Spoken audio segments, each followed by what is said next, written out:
Hey, aloha, and good morning. Or it's probably not that morning for you guys because it starts at 9 in Hawaii, and Hawaii's kind of left. But welcome to the global community, KNF Office Hours with myself, Dr. Drake, and thank you all for being here. And want to start off this morning, as usual, with a little bit of the Ching, and got some good questions today, so looking forward to getting into it. But first off, foremost, today's message is keeping still, or mountain, which it says to still your emotions through meditation. So receiving this hexagram is a sign that you need to quiet your emotions so that you can think clearly. To answer the clamorings of the ego with action now is to invite misfortune. The I Ching counsels non-action and the stilling of emotions through meditation. It is in the nature of having a body to have strong feelings and impulses. However, if we allow our thinking to be controlled by them, we cannot act with the gentleness, neutrality, and graceful wisdom of the sage. Instead, we move rashly when we ought to keep still, or we solidify when we ought to remain fluid. Therefore, it is necessary to quiet the body and its inferior elements so that our thoughts and actions may be clear and balanced. 3 things are advised of us. First, sit quietly in a self-supported position with your back straight and your eyes closed. Second, observe the flow of your bodily emotions. Do not judge or resist them. The simple practice of watching them come, linger, and go without acting on them allows you to gradually separate them from your thought processes. And third, turn your inner conflicts over to the deity for resolution. The help of the higher power is only made available for those who ask for it in a disciplined way, who make an offering, and those who make an offering of their stillness and mindfulness. Through meditation, we reduce the influence of the inferior elements and make it possible for the sage to assist us. Keep still as a mountain now, and you will be rewarded with good fortune. Whew. Yeah, that's a good one, huh? So got that one last night as well. Been feeling somewhat little frantic lately. Definitely slightly overstretched here at the farm. Feel like I was thinking of it this morning when I was waking up, and I was like, man, feeling like I'm being drawn and quartered, being just pulled in every direction right now, and it's almost like a punishment for farmers, when you try to do right, try to restore the environment, try to build the soil. It seems almost as if it's like a punishment for those that try to do right, where those that kind of exploit and just get these things seem to get these riches. I look at my neighbors doing some poor agricultural practices where when it rains, it washes all the dirt off their field into the ocean, and the ocean will get brown for like a quarter mile, half mile out. And but they're making tons of money growing tons of sweet potatoes. And it's like, it just sometimes feels like, man, here I am doing regenerative ag, doing all this stuff, and it's just it's hard to value the same thing. Like if I monocultured and had a huge market, I could just slam these crops out. But is that really going to sustain us into the future and into like the next generations of food and all that? So those are the considerations I come at. And so returning to that stillness, having that confidence is important. So wanna thank you guys all for being here today, for tuning in, answering your Korean natural farming questions, getting into it. And if we got it here, we can we can, I got a video today too to show you if I got time. See how the questions go. But I already want to thank Healing Earth Remediations throwing down some money in the super chat here. And just I really feel like if I do this each Sunday, you guys get to be here, chat with each other in the chat, and to build kind of this community that I've been working since 2008 to build. Went to Korea, saw all that stuff with Master Cho there, and have been to Korea, a dozen times at least, since 2008 till now, and trying to bring that technology here and really build this family. And that is Master Cho's ultimate wish, is to really build this global community, because it's not just about it's healing the earth, it's healing us, it's healing our communities, it's healing everything. And so that's really, I thank you guys for the financial support on that. And then also last week had some donations. Just want to shout you guys out. Mike Spangler, kicking down, thank you. Also Healing Earth Remediations, again, man, you've been consistent on this, it's really been helpful. And Stonemason from Oklahoma throwing down a little bit.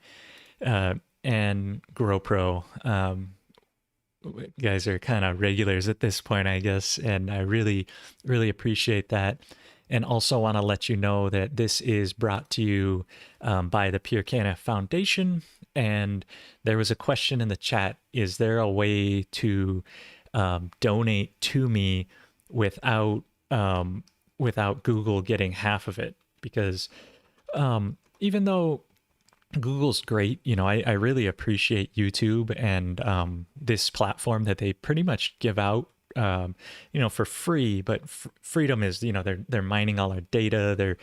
And they are taking not half, but a decent amount of it, and the revenue that comes in through YouTube. Even though right now it's not that significant to me, but it's still like they take some of that money. And I mean, not that it's not significant, and like it means a lot to me, so I appreciate it. But I'm talking about like ad revenue from YouTube. It's really like for the thousands of people that watch my YouTube channel, there's like they give a pittance of a small amount of money back. But it's really, I'm not about I do this anyway. I appreciate you guys. I build the community, but is there a way to donate to me without having Google take half? And let's see here. Let me get this over to my screen and transition this guy over. Oh, and I think GrowPro just threw down $5 too. I really appreciate that. It's easy for me to see it in the super chat. But here we do have, if you want to make a donation, this isn't to me, this is to the foundation that sponsors me. But if you want to make a donation to a 501c3, you can go to pureknf.org and kick down here. This is our website. I'm not even sure there's a donation button. Oh, there is right here at the bottom. It says make a donation. I think you can click there and make a donation to the foundation that is the Pure KNF Foundation that helps to sponsor natural farming. And you can read about our mission and all that at pureknf.org. However, if you want to make a donation directly to me that helps me pay my bills and goes into like, what I do, and my personal website is at naturalfarminghawaii.net. And this is a website I've been running for a decade. It's here. And if you go over here to the store on the right side, you can't see it because my let me scroll. I can't scroll down because it's the menu, but it's right under my picture right here. And there's a link that says store, and then it says right here, make a donation. If you click on that, it takes you to this, which is just an item in the cart that delivers 0 products to you. And it's $1. And if you increase this quantity, say it's like $9, $10, or if you're really a baller and you want to throw $1,000 in there, something like that. I don't know, just suggesting some things. Hit add to cart here, and it will enable you to check out with, and here's $1,000 in my cart, and then I can check out. And that way you can make a donation directly to me. But better yet, even buy some of the ebooks and donate that to someone who you think needs it and get some sort of product, and or invest your money in your local community. But there are ways to support me with going around Google, and those are processed by Stripe, and they only take 3%. So interesting on those aspects. But enough of that. I don't want to make this all about that. I want to jump into the questions, because that's really what I want to make this about. But I did want to answer those, because it's always nice if you see someone and you don't know how to help them, then it's hard to help. But those are some ways you can financially contribute. The other way is to do natural farming in your area, spread it, teach it, grow it, heal the ocean. It make me feel better about having children, all that stuff. Keeping our community alive that way. So I wanted to jump into some questions here. Let's see what I got. It is coming up right here. I got some really good questions. These came in a couple weeks ago. Or actually December. Wow, yeah, I think I missed this one last time. But Ronnie sent me an email, and if you would like to get a question to me, not in the live chat, but something that I'll answer, you can email me at Drake, DRAKE, at pureknf.org. So that's my foundation email address, and that's the best way to reach me for getting questions here into the office hour. So Ronnie is saying that he's a fan of the channel and checking in. He's watched a bunch of videos, which is great, but he's a novice gardener, and he wants to bring more KNF into his life, which I highly recommend. So he's asking, what would a bed prep look like annually? So he says, in the book, he understands that it says how to apply IMO 4. Should that be done every year? And the key when you're talking about building soil foundation, which is actually what the video I have today is to do it anytime you have soil disturbance. So if I dig into the soil, or I dig up potatoes or something, I really disturb the soil, or I do tillage, or I amend my beds and want to get things going, do your IMO 4 treatment then. So that's when you're using IMO 4, which is like what I call like activated IMO. It's like that's what you want to use is right then, your IMO 4 before your bed prep, or right after you do your bed prep, before you then get into sowing seeds or transplant. And the key is to do your bed prep a little bit before. You spread the IMO 4, then you feed it with the solutions, and that brings your whole soil to life before you put your seeds in. You don't want the mycelia throughout your beds before you're sowing seeds. So should it be done every year?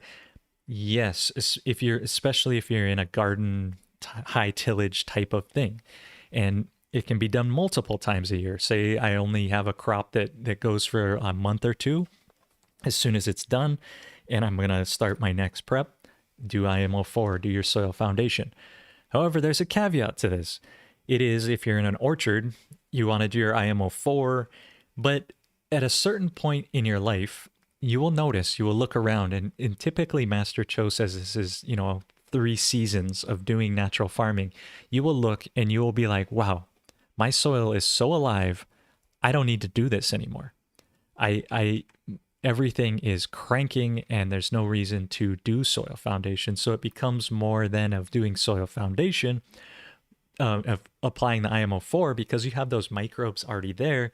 It's more of feeding them and thinking of the environment. If you think of a forest, forests are dropping leaves, they're dropping fruits, or, this decay, this whole thing is happening.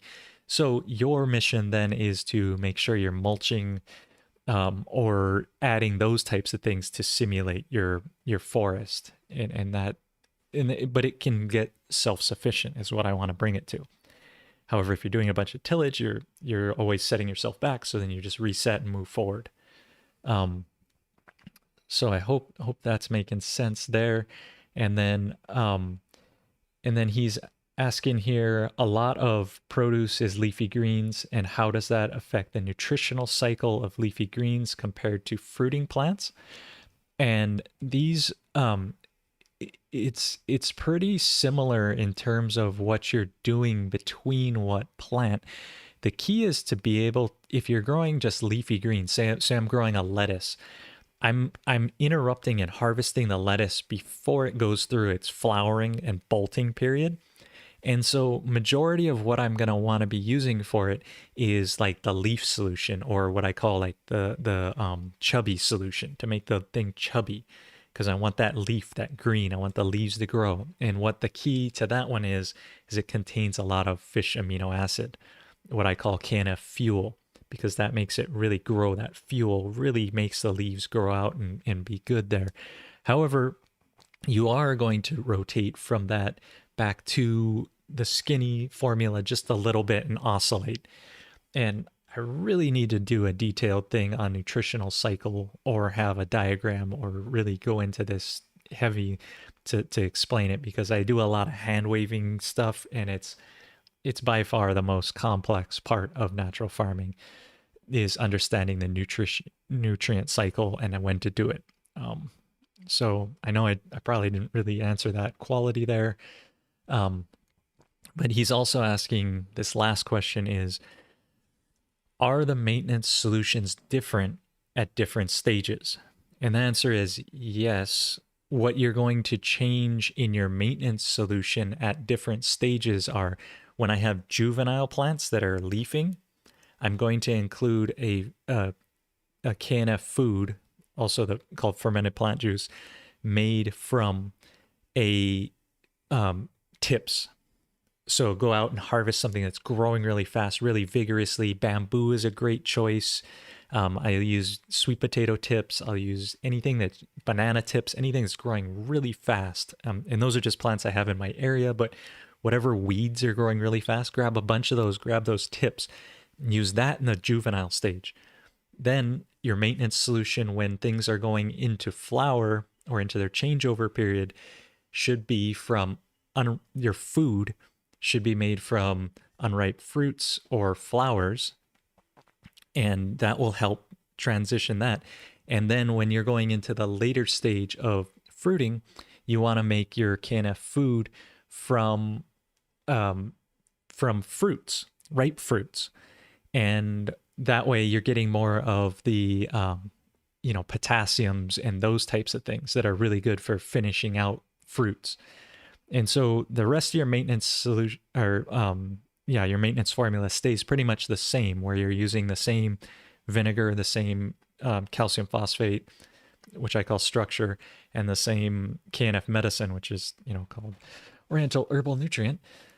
Those are the same. Those three stay the same, but you can alter the food that you're putting in. So your maintenance solution can differ there.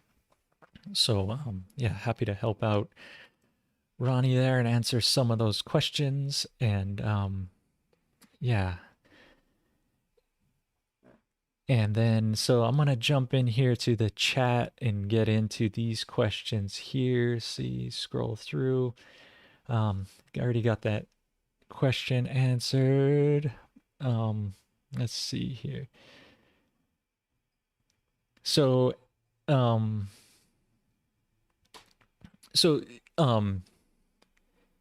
Kanamandan is asking, has anyone ever collected IMO from many locations very far apart and combined them all? And so there's two things. One is that you don't want to go and grab IMO from something that is a really, really different climate. So from very far away, you want to be somewhat careful. And what I mean by like far away, for me in this island here, The Big Island's fairly large, and it's something like where if I gather from this side of the island, I'm on the east side, which is the wet side of the island, and it's one of the wettest cities on earth. If I get microbes from here, anywhere on this wet side where the rainfall is like within the same, I get about 180 inches, 200 inches a year. Anywhere that's in that range, I'm gonna have similar microbes.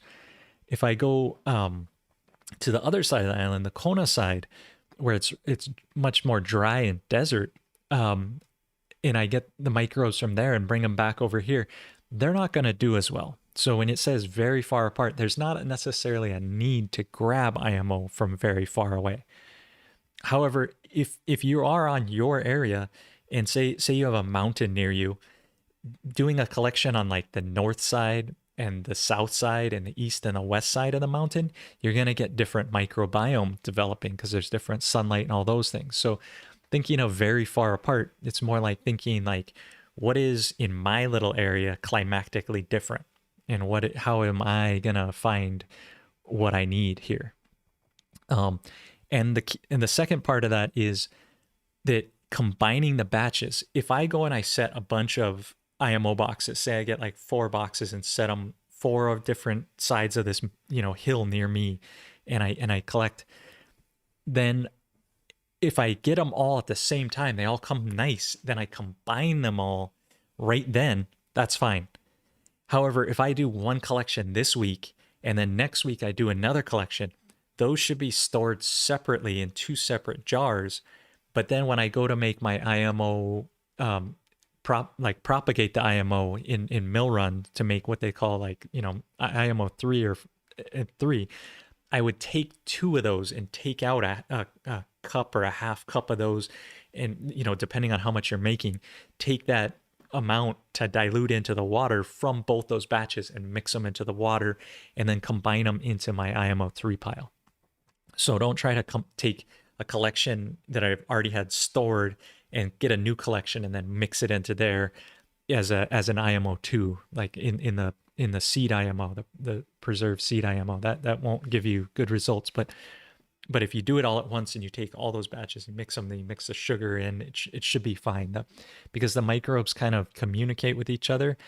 It's just like, imagine like gangs and turf wars and things. Like if you get a bunch of kids and you bring them to a school, they're going to be fine. You can mix kids from different areas together in a school, but if you get established old gangs and you try to mix them, they're going to fight. And it's just, so all these things in natural farming are really thinking about return back to that stillness, return back to that area where you can think from your perspective on how these things interact with each other. And really that's what's helped me is just the IMOs are just like us. They're micro critters, and they like the same temperatures, they have the same social dynamics, they got the same attitudes. Even they have levels of racism that they encounter and struggles and all those things that they end up with. So think about it like that.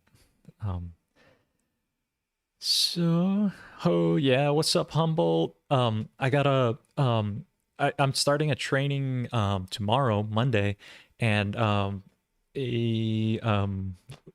person that I haven't met yet, named Hope, is coming down from Humboldt. So plenty of people from Humboldt coming down here to learn. Lots of IMOs and natural farming happening up there. Happy you guys are doing that. Okay, let's see here. Oh man, I just got kicked down on the scroll. Okay, so let's see. Yeah. Okay, and so Stonemason is asking, what is the best brand of sea salt? And this is an interesting question because all salt should be pretty much similar salt. However, it's not. and a brand of sea salt, like I think I heard once that the real salt out of Utah is the best, but I would, and since you're in Oklahoma, it makes sense that you're getting sea salt to do this type of remineralization. Um, I, I mean, here in Hawaii, I'm able to get Hawaiian sea salt, where they basically take ocean water and dry it out. I've heard that you don't want stuff that's kill, kiln dried, because it can change the consistency of it. But I think any sea salt, like real salt, Himalayan salt, I don't know, um, but just don't use like Morton salt, because that's not sea salt. That's from like some industrial process, and it is not there. But anything that's labeled sea salt, that's actually sea salt, should be good. And so I'd go for, the most, you know, um, thoughtfully sourced sea salt you can get. Okay, and so Eyewitness, what's up, Eyewitness? How you? Good to see you. I'm glad you're here. Um, Says they've been looking into the JADAM system, um, for if I start a market garden. Any comments on it? Mainly the what they call the JADAM wetting agent or the JADAM sulfur. So this is a great question, and I have I'd say a lot of experience with JADAM. Spent a ton of time with Young Sung Cho, who's Master Cho's son, who's the innovator of JADAM system. And it is a crude way to get started. And at a certain point, I called it disgustingly cheap KNF, because I was kind of upset with Young Song, because we had some politics, and nothing's like Korean like their dramas, let me tell you. But if you are looking at using that system, I would use it as something to start your beds, but do not use their microbial solution or their liquid fertilizer before harvest. Like, don't use it a week, 2 weeks before you're pulling something, because the potential for pathogens in there is like almost 100%. It's because it's anaerobic and it's stinky and it's gross, and it is a simple way to break things down. What I consider JADAM to be is like, if a grid down situation happened and I can't get sugar and I can't get all these things, I'm going to be going to that solution, because basically you just need a bucket, and if you're interested, look into their system, buy their book. It's excellent. And but you're asking primarily about the JADAM wetting agent, which is like similar to Bronner's soap. It's almost identical, except for depends on the kind of oil you use. But the wetting agent, I take potassium hydroxide and oil and water, mix those together with a blender and all. It's a simple process to make soap, and I use that soap for everything. Washing my body, washing my clothes, washing my dishes. But it's also a really good wetting agent, which is a sticker spreader, and it's extremely cheap to make. If you make a huge batch of it, it's really cheap.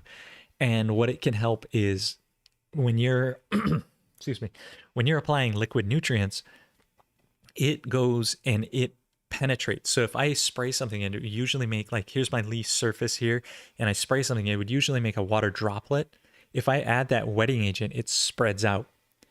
And so as that spreads out, now I'm going to get more nutrient absorption, because whatever liquid nutrients were with that, the soap helps it spread out. Now it has much more surface area to go in. It's also useful as that soap is if I have like aphids and pests that breathe through their skin and leaf sucker type of things. If I spray those, it'll choke them. The soap will actually, like, especially if you make it real sudsy, it'll suffocate them and die. So it itself, just soap, acts as a pesticide. And the JADAM sulfur is kind of the holy grail of pesticides that back before we developed all these other neonicotinoids and all these other things, we use sulfur, and they still use copper today for a bunch of like fungicides and these things. So these simple elements of the sulfur, however, is super gnarly. It'll kill pests, but it'll also, because it is so absorbable into the plant, and plants uptake sulfur, it's one of the key nutrients they need. They can take up too much, and it can cause your plants to be taste a little sulfury. So be careful using it at the end. It's best to, like, if you have pest problems in the beginning, to use that kind of thing, but also use it with discretion. And I always encourage people to just use natural farming and to build better soil foundation, because if you're suffering from pests, odds are that your soil foundation or your nutritional program could be better. Because if you're healthy, you're not going to suffer from disease. It's like these pests, the way I think of it is, they're helpers. They're like janitors. They're just like cleaning up, like, stuff's fallen down, they're cleaning it up. We look at it and we're like, oh no, my plant's being attacked by bugs. It's because your plant is screaming out saying, kill me. It's like Arnold Schwarzenegger with the Predator saying, kill me now, do it, do it now, kill me. The plants are just begging for something to kill them, and the pests are just showing up to be like, okay, I'll kill you, because they're trying to clear that area out, clear that energy to make it so that health can emerge there. So if your plant is healthy, it exudes natural anti-pest things, and a pest will take a bite of your leaf and it'll be like, ooh, that was not good. It was bitter. It doesn't taste good. The plant isn't asking to die, and it'll go away. So anytime you are using pesticides and those types of things, just think about it that and I'm not saying that you don't not use those things, because it depends on your situation. But in my case, I end up just going with nutrition to be the way to get around that. So those are my thoughts on JADAM. Amazing book that they have, well worth the read. And their solutions are invaluable, especially in places where you don't have the same amount of money or access, or if say I want to treat like 10,000 acres and I want to just spray and deal with these things, those solutions are where it's at, because it's so inexpensive. So GrowPro is saying, if I use C90 for my sea salt, how do I prepare a gallon of it for it to be like regular seawater? And I believe C90 is just sea salt with the sodium and chloride removed. It's a commercial product you can buy. It says C90 here. Sometimes I've heard it called C60, but it has all the elements, because seawater has every single element. So if you're deficient in anything, say I don't have enough boron, seawater will fix it. Say I don't have enough cesium, seawater will fix it. Say I don't have enough plutonium, seawater will fix it. Say I don't have enough gold, seawater will fix it. And so what they do with C90 is they extract out the sodium and chloride, I think by actually throwing potassium hydroxide into water with seawater, and then the solids fall out. I don't actually know the exact method, but I know that's a way to get sea solids out. And how would you use it? I would think that it would be very similar to making to make seawater, reconstituted seawater. So to make reconstituted seawater, for every liter of water, you're going to add 30 grams of sea salt. So I would imagine if you're going to make seawater back from C90, you would just add 30 grams of sea salt per liter of water that you're trying to reconstitute. However, I don't know if they took out the sodium and chloride. Maybe it's half that. I don't know. I'd have to research more. But all those minerals and things you're getting out of seawater, I'd imagine it's around there. Typically, you're diluting the seawater then 1 to 30.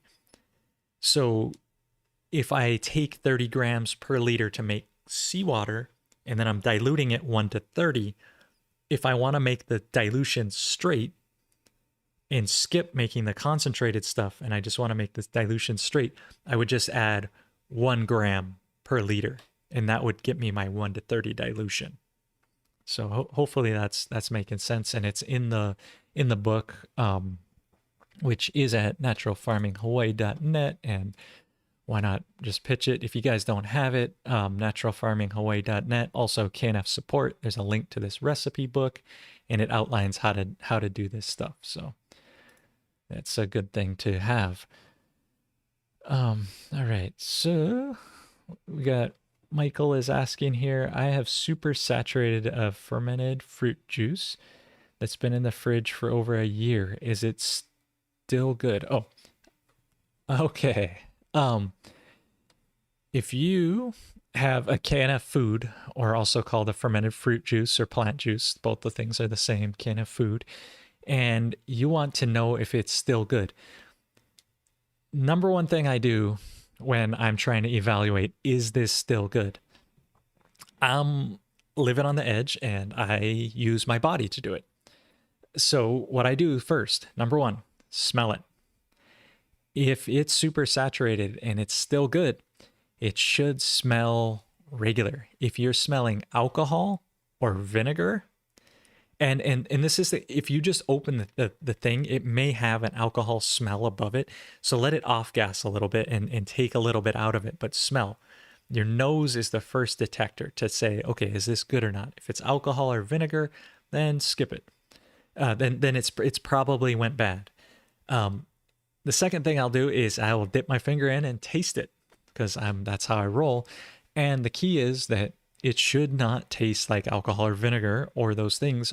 And the thing is, the longer this stuff stores, the more smoother it'll taste. And not to say it's not going to have any alcohol in it, because it does have a tiny, tiny bit of it, like maybe like 1% or 0.5% of alcohol in there. But it shouldn't taste strong like alcohol, and it should taste smooth. The longer you let these things go, the more they are smoother and better for your fruiting stage and your later stage.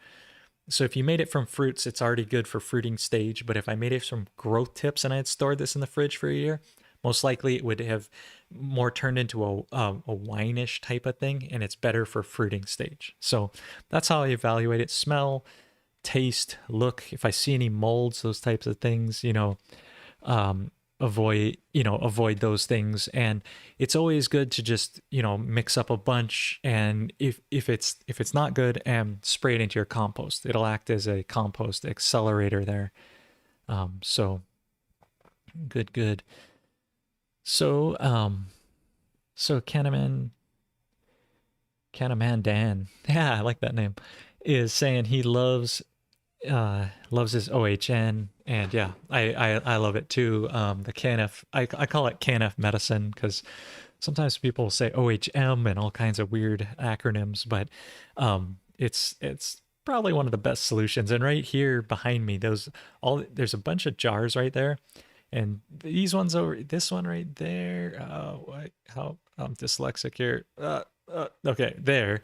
These are calcium phosphates, but these ones here are my KNF medicine, and I'm always shaking those when I'm in here in the office, and keep those easy to stir them each day. And I'm looking forward to this class, because finally I get to do a pour off. Like I was saying last week, I actually take 1 month between pour offs instead of every 2 weeks, just because I have classes and I have so much of it already made. I have 5-gallon buckets of each solution sitting there, and I did a really good job, well, at least I think so, of explaining how to do the pour off last week. So if you want, check out that. And if you're wondering where those are, why not pitch something else here? That all the past episodes are at KNF support under office hours here. And say click office hours and check this out. I even made it. Yeah, so each time there's a table of contents, that table of contents pops here too. So I did a little bit of work on the website to make this more valuable, so you can search and find things. And it looks like our table of contents for this one is going to get updated and posted there soon. So that's how to get to that stuff. And so he's saying the flavor and the way it overlaps is amazing. The traditional mix of garlic, ginger, cinnamon, angelica. My question is, if I add turmeric, will it overpower the flavor? Okay, so this is this is a great question with the KNF medicine of being, can you add other things to it?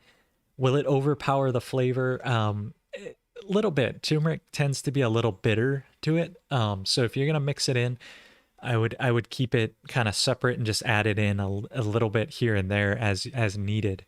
The one thing with this, with KNF medicine, is that there's all kinds of herbs you can use besides those 5 traditional herbs. What you want to look for is, are they good for digestion and are they good for reproduction? And if those are, you can make things, you can tincture, ferment and tincture, follow the same recipe process to make this KNF medicine. And you can make all kinds of different things from your regions and your areas. However, if you're going to mix them all together and mix the batch, be careful using it, especially for human use. You wanna just go easy on certain things. I've made ferments from why can't it oregano, and it caused some stomach cramps. I think maybe I was just getting used to it, or maybe it's something I needed. Maybe it was purging something out of me. I don't know, but anytime you're adding other things in, be a little careful there. Yeah, and Canamandan is saying just taste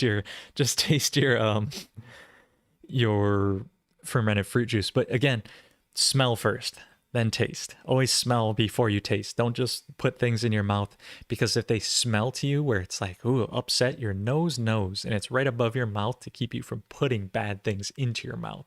So if you smell it at the last minute and it smells stink, it's your nose is the oldest sense you have. It's the oldest sensory organ, and it's designed to help keep bad microbes from entering your body for forever, and that's why we've stayed alive.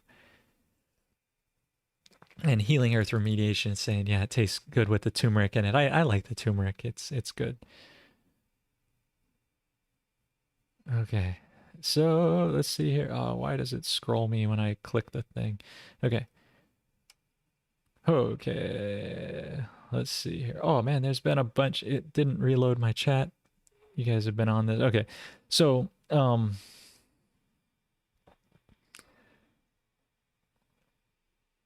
yeah, okay. So yeah, grabbing collections. Okay, Brassicas have no coordination with fungi. As most market greens, it takes 90 days to make fungal connections. What are Drake's thoughts on this statement? Okay, so thanks, Heather, for this question. You're saying that brassicas don't interact with fungus in the same way. So what I want to bring up is that there are like 4 families of fungus, and when you're saying that brassicas have no connection with fungus, what you're saying is they don't have mycorrhizal connections, meaning that a mycorrhiza is a fungus that reaches out into your soil and then actually plugs into your plant root and has this connection where the fungus, so a mycorrhizae fungus, the brassicas don't have connection, and this is totally true. They adapted to not need that, because they're great pioneer plants that can go into damaged bacterial lands, and they're actually part of this succession. That brassicas are some of the first things you can plant, and as you successively grow brassicas, you can actually increase your soil fertility. However, I do want to mention that the fungus is important because it builds soil structure.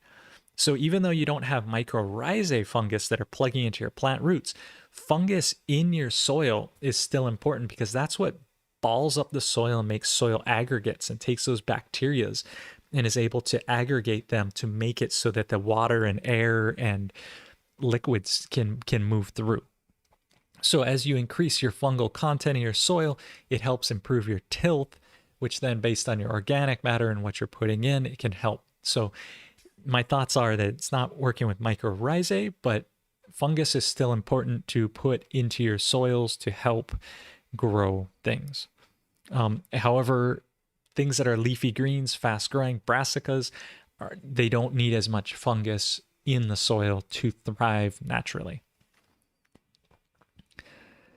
So, okay, let's see here. Oh, hey, say so. Noah is saying, is it? No, it's Noah. Noah. I can't. My eyes are. It's too early to look at this screen. Um, saying he looked at the blog and saw all those things, and there's great info. Yeah. So naturalfarminghawaii.net has a bunch of content. I'm working on a bunch of stuff here, and appreciate everyone who checks it out. Some guys were just commented on some of the poultry seminars I had, where it's only like 200 views on it, and I'm like, why don't more people watch this? I always complain about this on this show. I'm not complaining, but it's like I have just one of actually my problems is I have too much info and not enough of it sorted and put it into like clean boxes so you find it.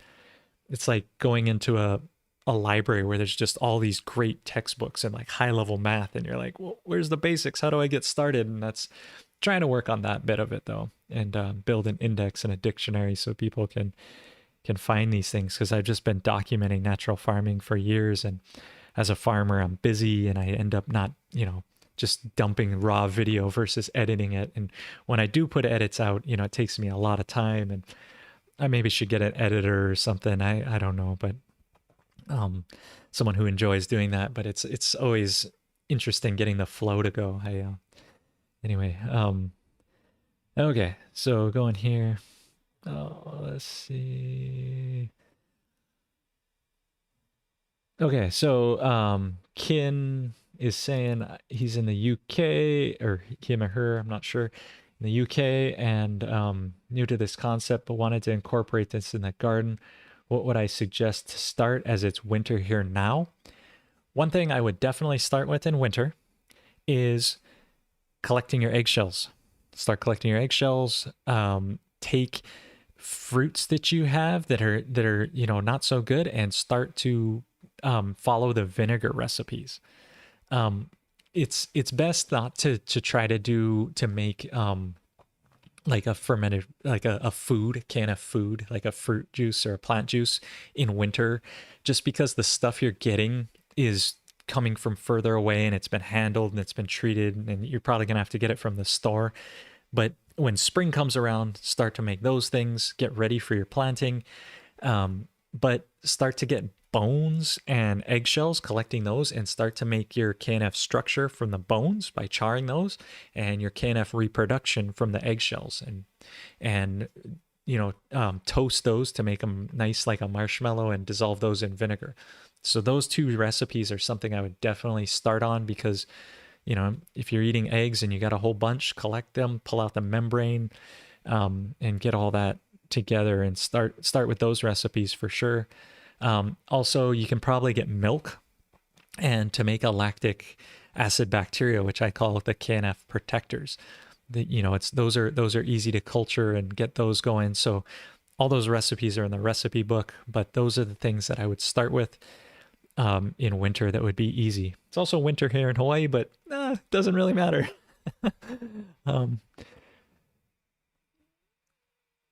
Oh, so Nick is saying that after using the JADAM sulfur, his oranges smelled like sulfur and he's never using it again. That's absolutely the warning I would talk about in fruits and these things. It aggregates it. It can be nasty. That's what I was saying earlier. It's funny you guys laugh at that. And then, the other thing I would do in winter is I got a class coming up in February. Come to Hawaii, come learn, come hang out. Get this stuff to going. It's always a fun thing to do in winter.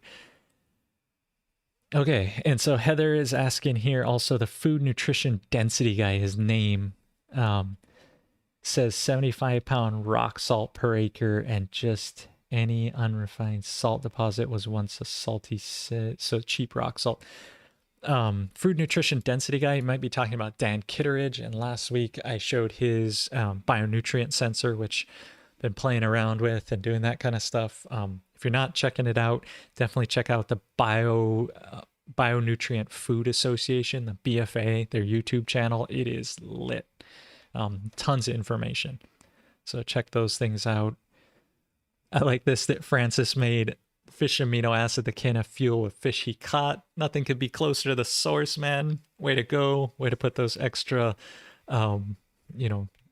things into a way to make something for your garden, especially the heads. If you're not going to make fish head soup, make a ferment that way. Okay. And it says, can we make humic acid with potassium hydroxide and charcoal? Any recipes? I am there are ways that folks make humic acid from like leonardite and like things that are preceding coal, and they dissolve them somehow and make them liquid. What I'm going to recommend to you though is to make humic acid. If you need it in large quantities, just purchase it where it's already made for you. Humic and fulvic acids, if you can get those things, and you can purchase like big totes of those if you're on a large scale. If you're on a small scale or a medium scale, the classic way to do it is take compost, put it in a bucket where you drilled holes in the bottom, and then run water through it. Not spraying it trying to knock the biology off, but just run water through it. The water that will come out will be kind of brownish. And that brown, and this recipe is from Elaine Ingham, who talks about this all the time. That brown water that's coming out is full of humic acids and is humic acid water. So, and then take that water again that came out from the bottom and then pour it back in the top and run it through your compost 2 or 3 times to concentrate it to get it really nice and brown water. And now you got free humic acids just coming off your compost, free fulvic acids, all those things. The other thing to do is to get a worm farm, and just a small little worm bin you can keep worms in. And then the leachate that comes out of there and the stuff that you get from your worms is amazing, great stuff. And it can be, it has all kinds of other microbiology in it, but worm leachate and worm castings reconstituted are chock full of humic and fulvic acids. That's why when you use them as a soil or with things, it is a major fungal booster, because fungus loves humic and fulvic acid. It's its favorite food. And so when you use worm juice in with these other solutions, you're going to add those humic and fulvics. And that's really a simple way, is to keep a small worm farm that can digest your food scraps. If you blend them up and put them in there and keep them, it's really the way to make that stuff. Okay, and Francis is saying, yeah, he followed the recipe here of 1-to-1 after 10 days. So when you're making KNF fuel, the fish amino acid recipe, if you put a sugar cap on top and it melts into the liquid, and some of the fish rises to the surface, it's not a problem if it doesn't smell. And what I mean by that is like smelling like rotting fish. It can still smell like fresh fish or like fishy smell, but it doesn't smell rotten, where like you smell it and you're like, whoa, you feel like you gotta puke. Like it causes, I can't say that normal fish smell doesn't make certain people puke, but it's that idea that it's not smelling rotten. And if your cap melts in, no problem. If you've added enough sugar, it's really, you're trying to get that first couple days past, like that. Once you get it to happen, the lactobacillus takes over, and then the stuff starts to grow, and then you get good biology happening, and it starts to ferment versus rot or putrefy. And sometimes you'll get slight molds. Like I'll have yellow things or white things growing on the fish that's floated up. That's fine too. Don't worry about that. There's so much lactic acid bacteria in there that the liquid that's down below that I'm pouring out, we've sent it to a lab, and it's cleaner than most people's kitchen in terms of bacterial content of pathogens.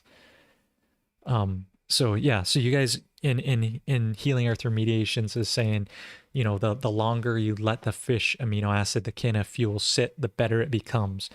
And I have some like 5-7-year-old batches that are just so smooth.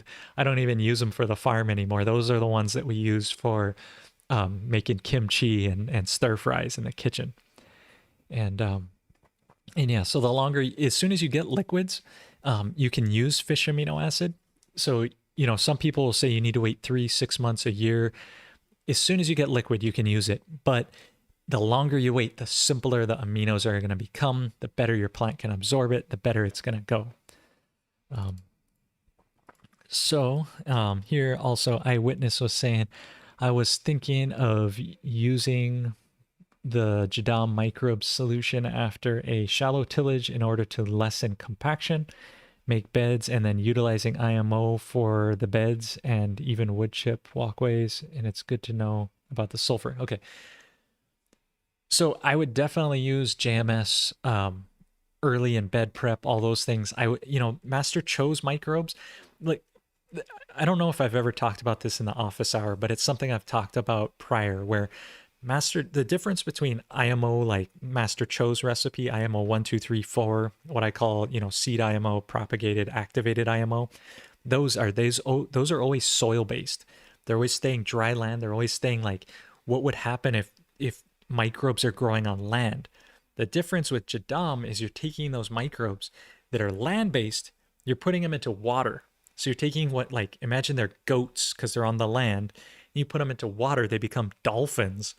Then you're putting those dolphins back onto your land, so they got to re-evolve to become goats again. So you're asking the biology to go from land-based to water-based back to land-based. So imagine a goat going to a dolphin, going back to a goat. It's not going to work the same as Master Cho is saying a goat, a goat, a goat. Like you're gonna have stronger, I'm just using a goat as an animal. Pick any land-based animal, maybe monkey, a monkey, a monkey, a monkey, a water monkey, a monkey. But so those things going back and forth, it oftentimes the JADAM microbe solution is not actually the biology you want. What they end up being is more like prebiotics. And what they do is they feed the biology that is there. So imagine I take a goat and I throw it in the ocean. It's going to break down and all that ocean life is going to eat it and grow. And then I take those ocean life, like the fish and the dolphins, and I put them onto the land. They're going to break down and rot, and they're going to feed bears and all kinds of, pigs, and in my case, mongoose, and all kinds of animals that are land-based. And so as opposed to taking something that's from here and putting it there, it's more like it feeds what's in the other situation. So the JMS itself, the JADAM microbe solution, is not, you're not going to get as good of results as you are with Master Cho's IMOs. However, in terms of difficulty, JADAM microbe solution is like anybody can do it. You take some potatoes, grind them up, throw them in water, take some dirt that's nice and balled up, throw it in, and throw in some sea salt in water and let that go.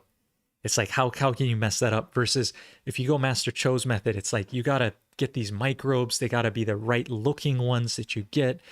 You got to, cultivate it from a great place, bring it. And then you have to, hang on one sec. I got to do something right here. This hard drive is going to shut off otherwise. Okay. So if you don't do that transition, that's the difference between those. That's what I'm trying to bring into your mindset here, is that those things of how they work. So hopefully that was clear. I kind of got distracted midway through that. It's interesting to try to produce the show and answer the questions and do all this at once. I think most people have help, but I seem to be stubborn. I'm a wood ox, so I'm stubborn on that. Oh no, that just shut down. I didn't want that to happen. Okay.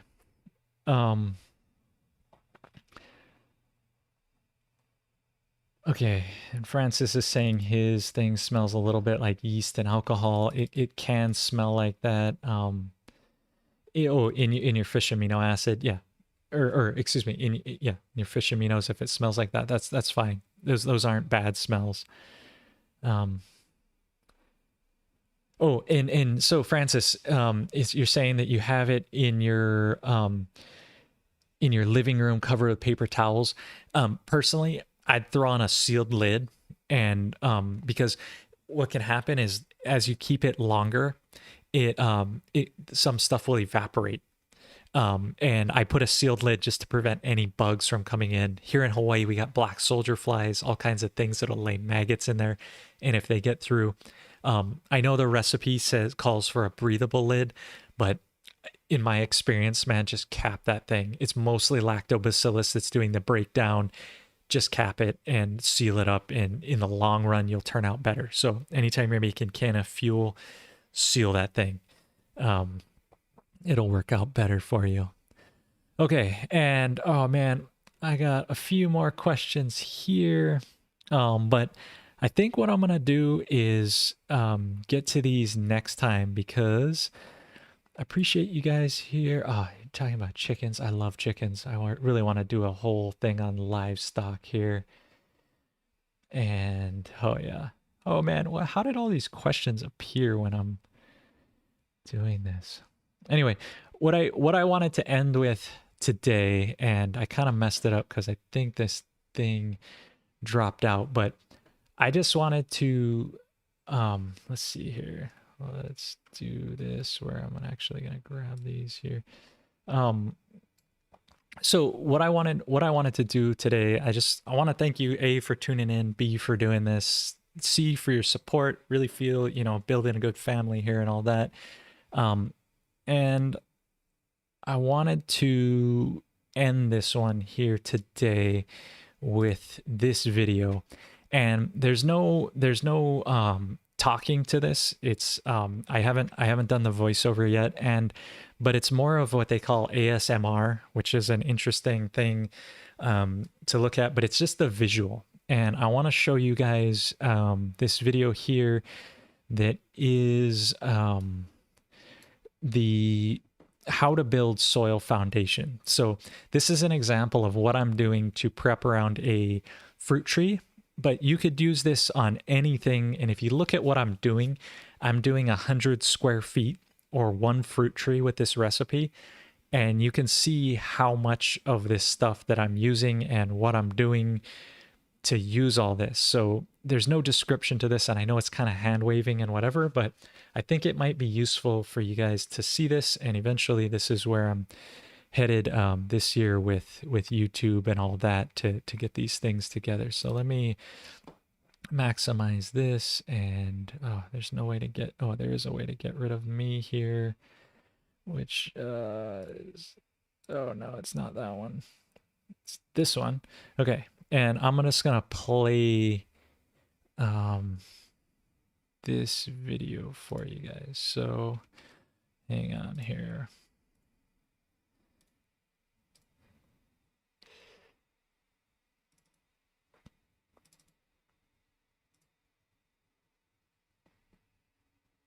Oh, and my music died.